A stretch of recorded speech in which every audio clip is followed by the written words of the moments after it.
Hello everyone. This video is probably the most relaxed and unfortunately half-ass way I can reintroduce myself after a long absence away, while also telling you very big life-altering things. So I apologize about that, but it is the way that it is with life right now. Hi, I'm Natalie. It has been approximately 84 years since I've seen you. And since I've seen you, I finished a pregnancy, a very hard pregnancy. It felt like it lasted 84 years. And then I had a very hard birth. I will do a separate video about pregnancy complications as well as my birth story. And then on October 11th, 2024, Miss Francesca Sloan was born. And she goes by Frankie until, obviously, she's old enough and tells me what she wants to go by. And she is literally the most perfect gift I've ever been given in this life. And if you're looking at me and you're like, Natalie, you look like a mess. Girl, I am. I have baby all over me. No makeup. Hair is still wet from earlier, many hours ago. A little postpartum hair loss at the temples, as one does. And I am currently in Texas. Been here for about 6 weeks and am visiting family and friends. I'm here on my own, through, extenuating circumstances. I'm on my own. And so I am solo parenting, and I will be for a while longer. And whoo, life is wild, right? She has been a whirlwind of perfection and joy, and she is the most beautiful thing I've ever seen in my life. And of course, throughout this, I will insert pictures and videos. And in my birth story that I share, I'll show more like progression pictures. But I'll show you some, obviously in this, some of just a smattering, and then her recent, little pictures. My camera roll has never been inundated with anything more than it has since I've had a baby. It's just so funny. I like scroll, and it's all just her. And I wouldn't have it any other way. Very serious things to note. I've been really struggling with postpartum depression. I kind of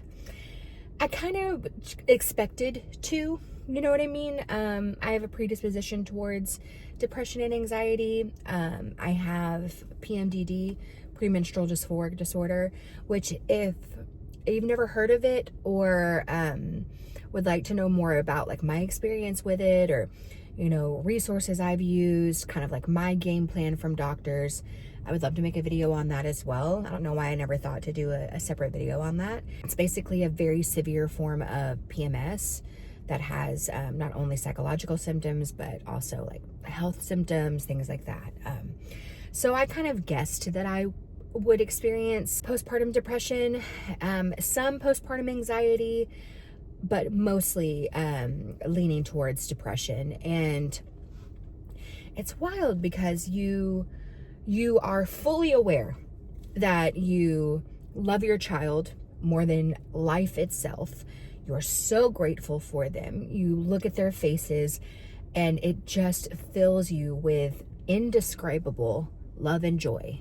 And then on the other hand, you are fully aware that you are drowning in your own explainable, but maybe not explainable grief and sadness and fatigue and overwhelm. Like I said, I'm in Texas right now, so I am surrounded by a village. And I have a village in San Diego as well, but smaller village, wonderful village, but smaller, and none of my friends there have children. I'm here where I do have mostly family that has children as well. Like, my nieces and nephews have kids, so I'm a great aunt.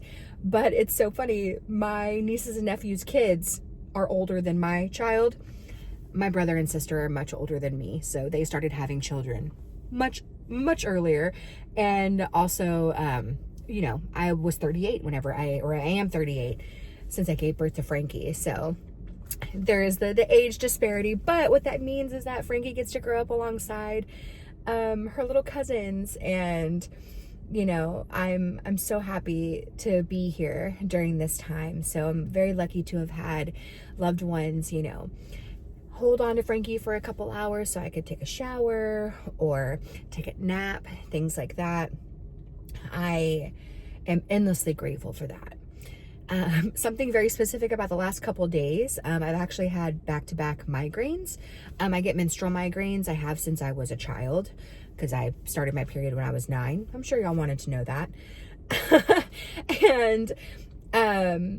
And so when my period is creeping up, that's the window in which I will usually get a migraine if I do. It's not often that they come, you know, outside of that. And so yesterday, very luckily, one of my besties, Whitney, who I'm staying with right now, who there many videos ago, a couple years ago, she's been in videos as well. One of my longtime best friends. I'm staying with her and her husband, and until I go stay with my sister, actually tomorrow.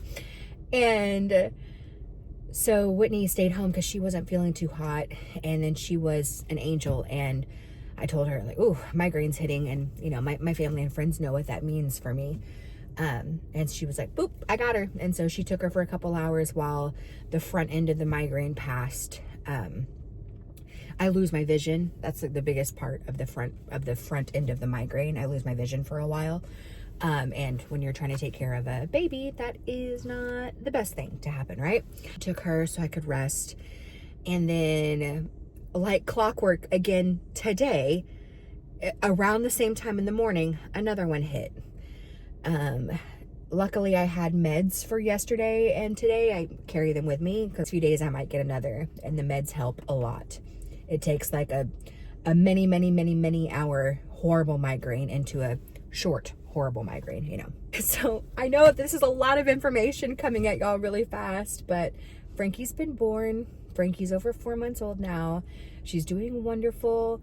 She is starting to sit up unassisted for bits of time.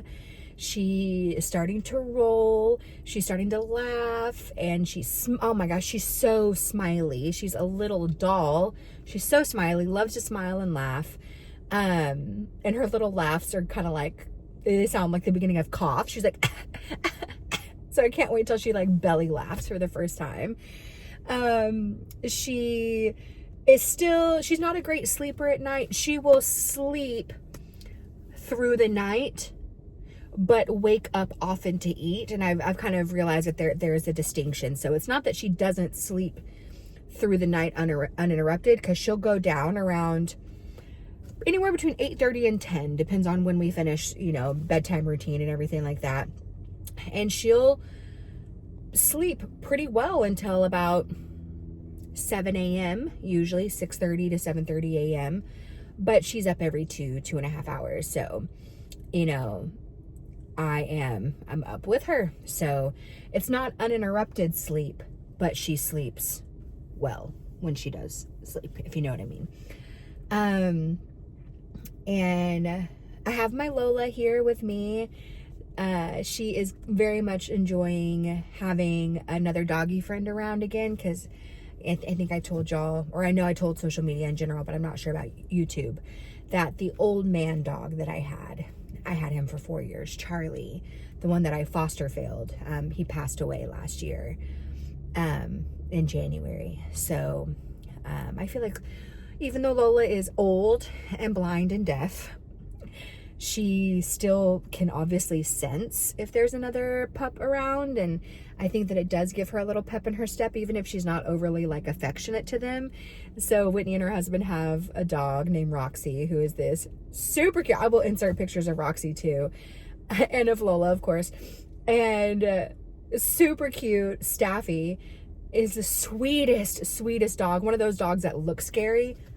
Could not be sweeter. Oh my gosh. And I think Lola's really enjoying getting to be around her, and it's, you know, I think it's pepped her up a little bit. And I've loved getting to see my mom. Like, gave my mom a grandchild, and so this was the first time my mom got to meet Frankie.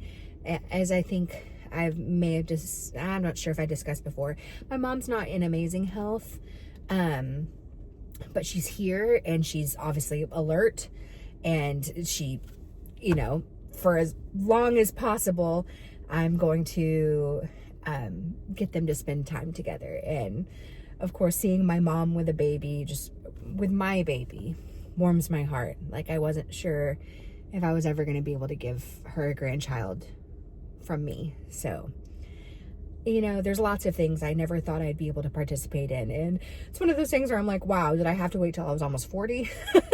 Because I am tired. But I'm so happy. I'd rather it be late than never, right? And it's not that it's late, it's when it was supposed to happen. My whole life revolves around her. And as it should right now, you know? Obviously, as she grows older, you know, that will be able to adjust a little bit, and, you know, where she will have a little bit more independence and things like that. But as of right now, I'm her everything, and I'm happy to be. But, you know, that is some of the postpartum depression, is I feel completely lost of who I am. Y'all know me. I love to do my makeup and my hair, and love to get dressed, and I love, you know, putting on fun outfits, and I love creating, and I love all of that. And it's all by the wayside. Lots of parents are able to navigate it, even parents that are solo parenting.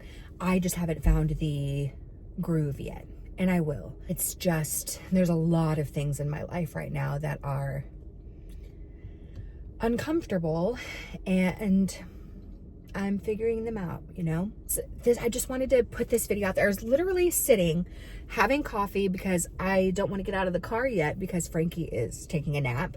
She hasn't had a nap all day, mind you, while I've been going through this migraine. And so she loves being in the car. It's usually no time at all after taking off that she will fall asleep. Now, once we stop, if she's not fully asleep, she gets real mad. So she's sleeping. So I was like, I'm not going home. I'm going to hang out. And I was like, you know what? I need to put a freaking video out, just giving y'all the quick, messy overview of the update of my life. And of course, while I don't want, motherhood and or baby things to be the sole focus of all my content, it is the sole focus of my life right now. But I also think that is something unique in and of itself, where, in the sheer fact of trying to balance the woman that I am now, versus the woman that I had been for 38 years before ever meeting her, the Natalie, who I had been for so long.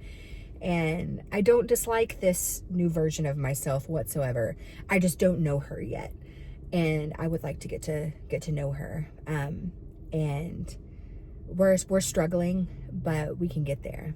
And I am very, very lucky to have, like I said, people in real life, but also community of y'all online. And I know more than anything, I am not alone in these feelings, even though it feels so lonely. I'm not. So yeah, lots of very big life things right now from a very, discombobulated Natalie, but I just had to put this out there. I needed to break the ice, stop overthinking it. But no, now is the time. And I'm probably going to edit this tonight and put it up tomorrow. Tomorrow is, what is today? Like the 26th, I think. It's Wednesday. Might be the 26th. Whatever. I'll put this up on Thursday. And I love y'all. And thank y'all for watching and for being along with me, even though I am wildly inconsistent. I apologize for that. Please just know that especially this last year of my life has been nuts. That it's going to get any easier now, but having her now, instead of the waiting game and the difficulty of the pregnancy, at least now I can try to now navigate life with her and a routine and things like that, because she'll always be here. And I am so grateful for her. She is my little best friend already. But I love y'all so much. I'm going to get out from behind this business's back wall. And I will see y'all later.